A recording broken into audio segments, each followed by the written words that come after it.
आज जो हमारा नर्सिंग रिसर्च का यूनिट 3 की कंटिन्यूएशन है, उसमें हम ने लास्ट टाइम रिसर्च प्रॉब्लम पे बात की थी और इस टाइम हम रिसर्च पर्पस पे बात करेंगे।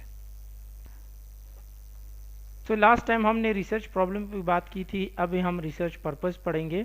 रिसर्च पर्पस होता क्या है? पर्पस का मकसद होता है मकसद कि किस मकसद के लिए हम ये रिसर्च करना चाहते हैं।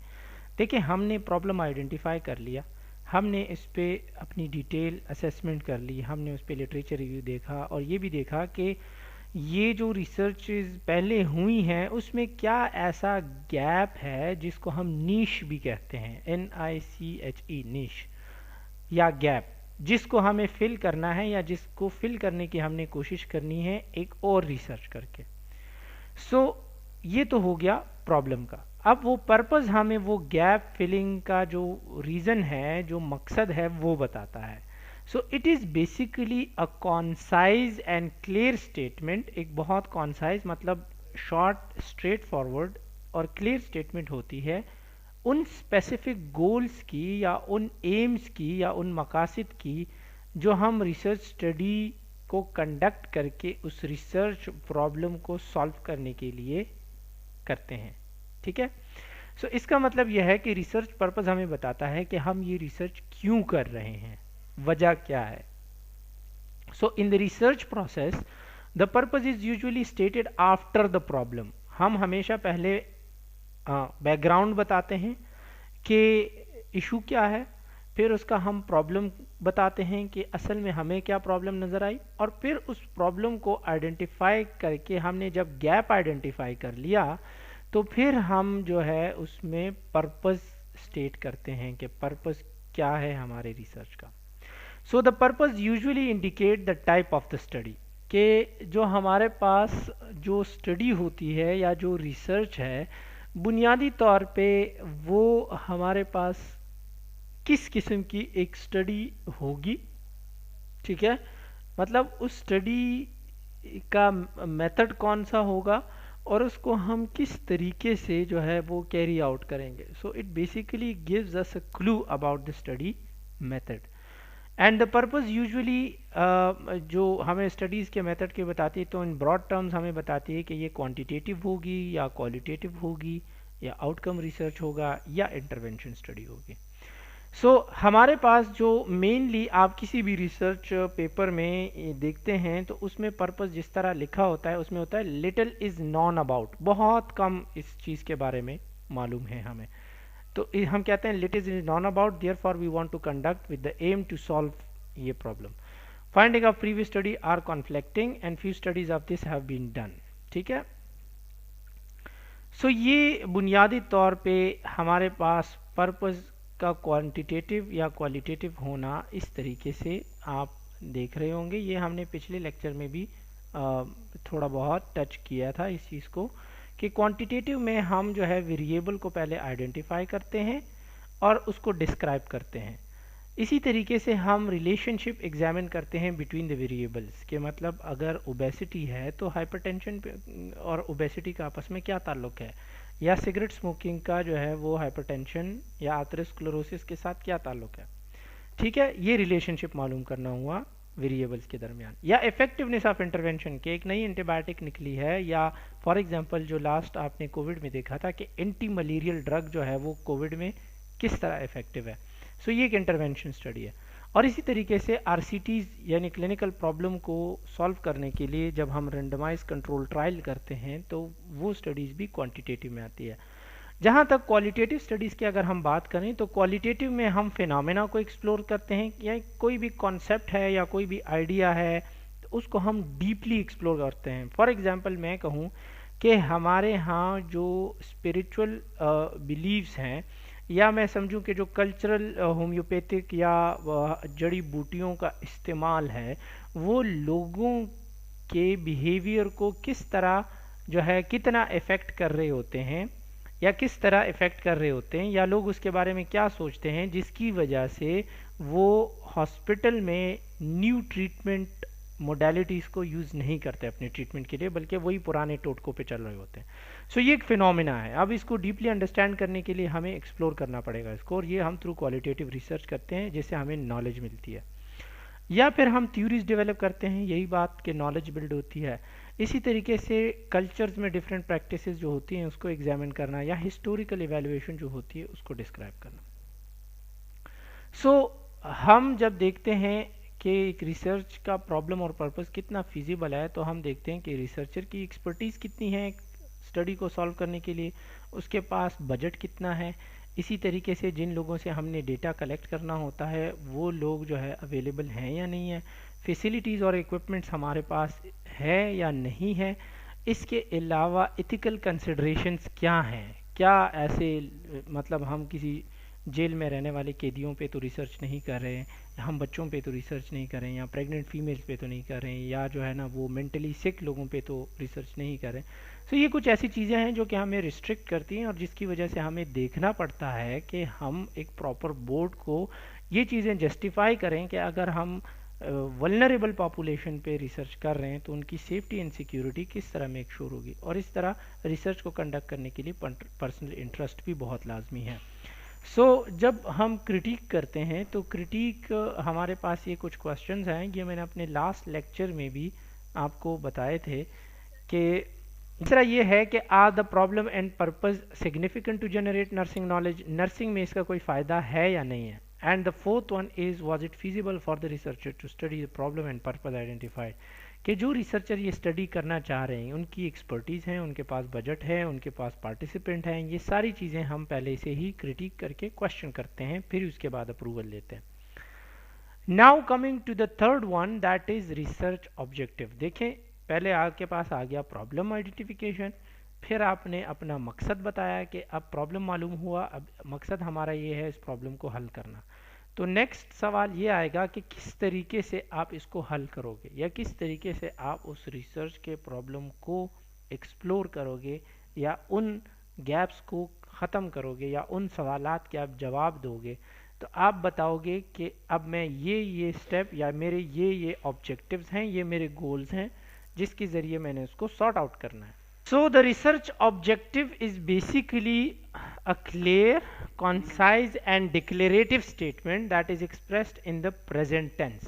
ये एक स्टेटमेंट होता है, बहुत क्लियर कट होता है, जो बताता है कि हमने अब क्या करना है। ठीक है, आपको पता है कि जब आप क्लिनिकल्स पे जाते थे स्टूडेंट लाइफ में, तो आप अपने ऑब्जेक्टिव्स बता देते। ऑब्जेक्टिव्स में आप अपने मकसद बताते थे कि अगर मैंने पेशेंट केयर में इन्वॉल्व होना है तो मेरा ऑब्जेक्टिव क्या है कि पेशेंट मेरे इस शिफ्ट में पेशेंट का पेन सॉल्व वो कम हो जाए, सिमिलरली पेशेंट रिलीफ उसको मिले, और इसी तरीके से हमारे पास बहुत सारी चीज़ें जो है वो हम ऑब्जेक्टिव्स की सूरत में साथ लेके जाते थे। Objective basically directing qualitative studies commonly are broader in focus and include variable or concept that are more complex and abstract than those of quantitative studies. जो हमारे पास क्वालिटेटिव स्टडीज़ के ऑब्जेक्टिव्स होते हैं वो बड़े ब्रॉड किस्म के स्टेटमेंट होते हैं। मतलब ऐसा ब्रॉड मतलब ये नहीं कि 5-6 लाइंस में लिखा होता है, 2 ही लाइन में लिखा होता है, लेकिन इसमें आप बहुत बड़े कॉन्सेप्ट को जमा करके वो आप बताते हो। वो जो हम कहते हैं कि छोटा मुंह बड़ी बात, वो वाली बात है। तो छोटे से सेंटेंस में आप बहुत बड़े मकसद को जमा करते हो। ये क्वालिटेटिव स्टडीज़ के ऑब्जेक्टिव्स का उसकी कैरेक्टरिस्टिक्स है। जबकि क्वांटिटेटिव में हमारे पास जो है वो स्पेसिफिक और सिंपल ऑब्जेक्टिव्स होते हैं। क्वांटिटेटिव में हमारे पास कॉम्प्लेक्स और एब्स्ट्रैक्ट होते हैं। कॉम्प्लेक्स तो आपको पता है थोड़े से वो आइडियाज़ जिस पे हमें पहले नॉलेज लेने की ज़रूरत होती है, और एब्स्ट्रैक्ट मतलब ये है कि वो ऐसे अल्फाज जो हमें मल्टीपल मीनिंग्स दें।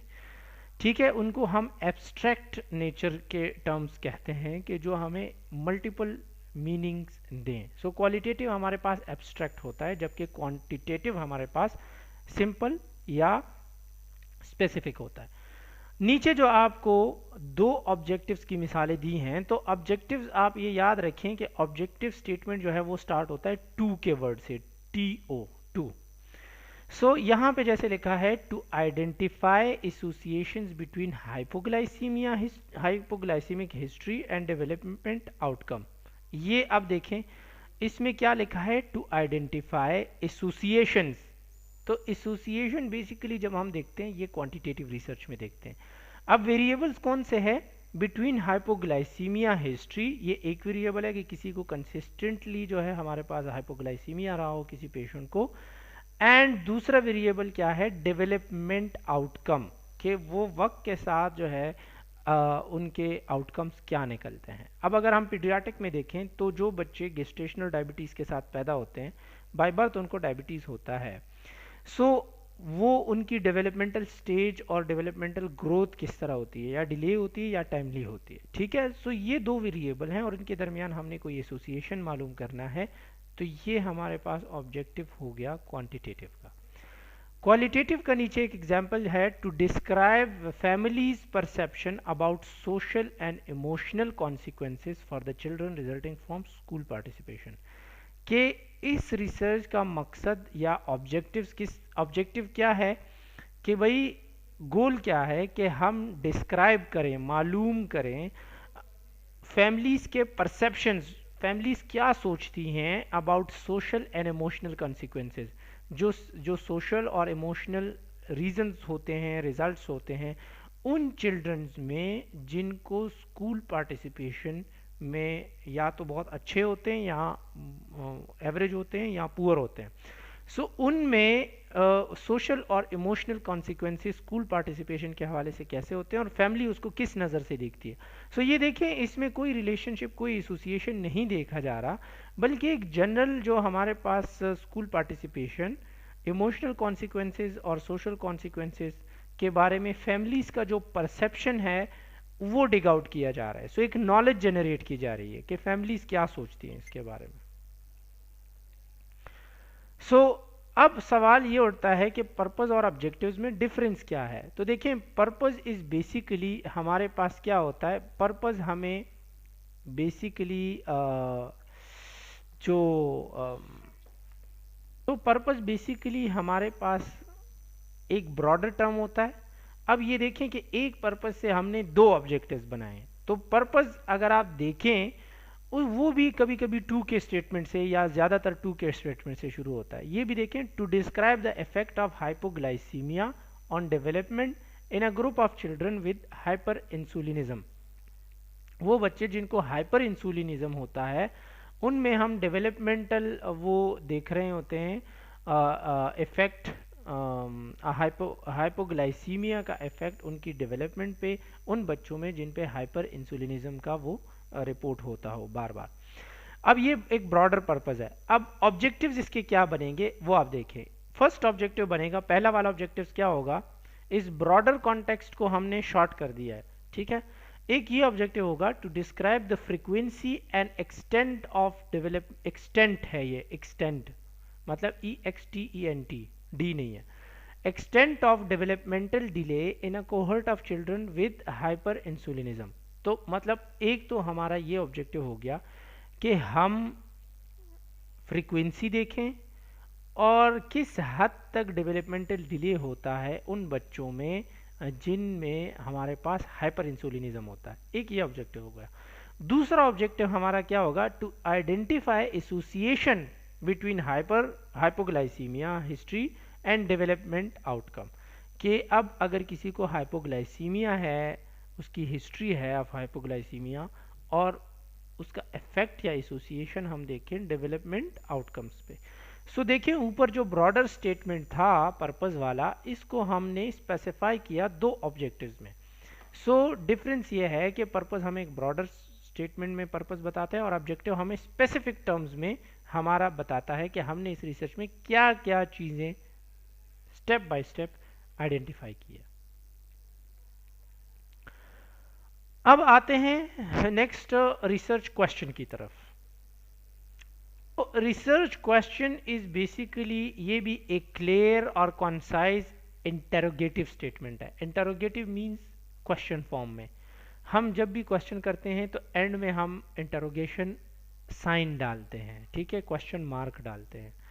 सो ये भी एक स्टेटमेंट होता है, लेकिन उसी ऑब्जेक्टिव को, फॉर एग्जांपल जो ऑब्जेक्टिव आपके पास होता है उसको जब आप सवालिया शक्ल में लेकर आते हो तो that is called a research question. That is worded in present tense. एक तो ये है कि जिस तरह ऑब्जेक्टिव का जो हमारे पास स्टेटमेंट होता है वो प्रेजेंट में होता है, तो रिसर्च क्वेश्चन भी प्रेजेंट में होता है। दूसरी बात यह है कि it include one or more variable और कॉन्सेप्ट्स, कि हमारे पास जो है एक या दो कॉन्सेप्ट्स जो है या इससे ज़्यादा कॉन्सेप्ट्स भी हम इसमें देख रहे होते हैं। ठीक है।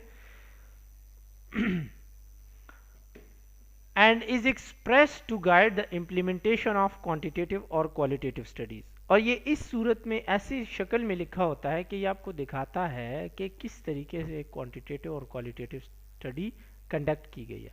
सो वही चीज़ें रिपीट हो रही हैं, लेकिन एक ये है कि आपने प्रॉब्लम आइडेंटिफाई कर लिया, उसमें गैप मालूम कर लिया, पर्पज़ आपका के मतलब जस्टिफिकेशन है कि आप क्यों रिसर्च करना चाह रहे हो। ऑब्जेक्टिव आपको स्पेसिफाई करके बताते हैं कि इस रिसर्च में आपने क्या क्या चीज़ें निकालनी हैं। और इसके बाद जो हमारे पास रिसर्च क्वेश्चन होता है वो आपको क्वेश्चन बाय क्वेश्चन फॉर्म में बताता है कि किन सवालात को एक्सप्लोर किया गया। Research questions for quantitative study are usually concisely and narrowly focused and inclusive of the study variable in population. ये याद रखें कि जो हमारे पास क्वांटिटेटिव स्टडीज़ के जो क्वेश्चंस होते हैं वो बहुत स्पेसिफिक कॉन्साइज होते हैं और वो बहुत नैरो इन नेचर होते हैं। For example, what is the relationship of blood pressure status to 3 stress related variable। ये एक सवाल है कि ब्लड प्रेशर स्टेटस का 3 ऐसे जो वेरिएबल हैं जो स्ट्रेस कॉजिंग वेरिएबल्स हैं उनके साथ क्या रिलेशनशिप है, और वो वेरिएबल कौन से हैं? एंगर, कोपिंग रिसोर्सेज और स्ट्रेन। सो अगर हम लास्ट के ये देखें, ये आपका सवाल आ गया। अब अगर कोई स्टेटमेंट ऐसा है जिसमें what, how, who, when, where, तो ये जब वो इस तरह के सवालात आते हैं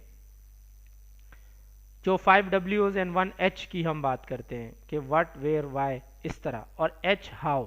ठीक है, तो ये जब इस तरह किसी सेंटेंस के स्टार्ट में आते हैं तो वो सवालिया नेचर के होते हैं, इंटरोगेटिव नेचर के सेंटेंसेस होते हैं। सो जब हम ऑब्जेक्टिव्स को क्वेश्चन फॉर्म में लेकर आते हैं तो इस तरह फिर बनता है। अब लास्ट स्लाइड में अगर हम देखें तो अगर हम सेकंड ये जो ऑब्जेक्टिव आपको नजर आ रहा है, to identify association between hypoglycaemia, history and developmental outcome, इसको अगर मैं रिसर्च क्वेश्चन बनाऊं तो मैं ये लिखूंगा कि what is the association between hypoglycaemia, history and development outcome. For suppose अगर मैं ऊपर वाले ऑब्जेक्टिव को रिसर्च क्वेश्चन बनाऊं तो मैं ये कहूंगा कि what is the frequency and extent of developmental delay in a cohort of children with hyperinsulinism। तो देखिए, टू डिस्क्राइब की जगह what is लगा दिया। सो ये आपका रिसर्च क्वेश्चन बन गया in simple. So research question direct करता है क्वांटिटेटिव क्वालिटेटिव दोनों स्टडीज को। क्वांटिटेटिव की हमने बात की कि बहुत सिंपल होता है और उसमें रिसर्च वेरिएबल भी बताए गए होते हैं, जबकि क्वालिटेटिव रिसर्च क्वेश्चन जो होता है ये भी स्टडी को तो गाइड कर रहा होता है, लेकिन इसमें नंबर्स नहीं होते या बहुत लिमिटेड नंबर्स पे ये बात करते हैं, क्योंकि क्वालिटेटिव हमारे पास सब्जेक्टिव रिसर्च है जिसमें वर्ड्स का इस्तेमाल ज़्यादा होता है, अल्फाज का इस्तेमाल ज़्यादा होता है। ये ब्रॉडली फोकस्ड होता है और इसमें हमारे पास वेरिएबल इंक्लूड होते हैं, वो वेरिएबल जिनको हम स्टडी करना चाहते हैं। For example, how do depressed adolescents and their families decide whether to use mental health service. कि जो डिप्रेस्ड एडोलेसेंट्स होते हैं, जवान होते हैं जो डिप्रेस्ड होते हैं और उनकी फैमिलीज होती है, तो वो किस तरह डिसाइड करते हैं कि उनको मेंटल हेल्थ सर्विसेज इस्तेमाल करनी है या नहीं करनी। सो इसमें आप वेरिएबल देखें, एक वेरिएबल है depressed adolescents and their families और दूसरा वेरिएबल है मेंटल हेल्थ सर्विसेज। सो हमने इसको स्टडी करना है, लेकिन इसमें कुछ नंबर्स का नहीं, हाउ मतलब किस तरह डिसाइड कर रहे हैं। सो अब इसके लिए एक प्रॉपर स्टेटमेंट चाहिए, एक प्रॉपर जो है वो एक्सप्लोरेटरी रिमार्क्स चाहिए उसके लिए, तो इसीलिए ये हमारे पास ब्रॉडर इन नेचर होता है। सो सवाल वही आता है कि देखें, अगर हम जनरल टू स्पेसिफिक जाएं तो सबसे पहले रिसर्च इंटरेस्ट, कि अगर किसी रिसर्चर को रिसर्च में इंटरेस्ट है एक टॉपिक में, एक फील्ड में, तो वो ही फिर उसमें प्रॉब्लम देखेगा। जब उसको रिसर्च प्रॉब्लम आइडेंटिफाई हो जाए, गैप आइडेंटिफाई हो जाए, तो वो फिर जाएगा पर्पस पे कि उसका मकसद क्या होता है रिसर्च का। और जब पर्पस उसका बन जाए तो वो फिर ऑब्जेक्टिव सेट करके उन ऑब्जेक्टिव से फिर स्पेसिफिक क्वेश्चन निकाल के उन क्वेश्चन का जवाब निकाल के देगा। तो इट मीन्स कि उसने जब क्वेश्चन का जवाब दे दिया तो उसने ऑब्जेक्टिव्स मीट कर लिए, ऑब्जेक्टिव्स मीट कर लिए तो अपना पर्पस मीट कर लिया, पर्पस मीट कर लिया तो उसने प्रॉब्लम वो सॉल्व कर लिया, और प्रॉब्लम सॉल्व कर लिया तो इसने बहुत सारे मसाइल हल कर दिए। सो बेसिकली आज का लेक्चर हमारा था research purpose and research questions पे। नेक्स्ट लेक्चर में हम हाइपोथेसिस और टाइप्स ऑफ हाइपोथेसिस पे बात करेंगे। अगर किसी को क्वेश्चन है तो पूछ सकते हैं। Thank you.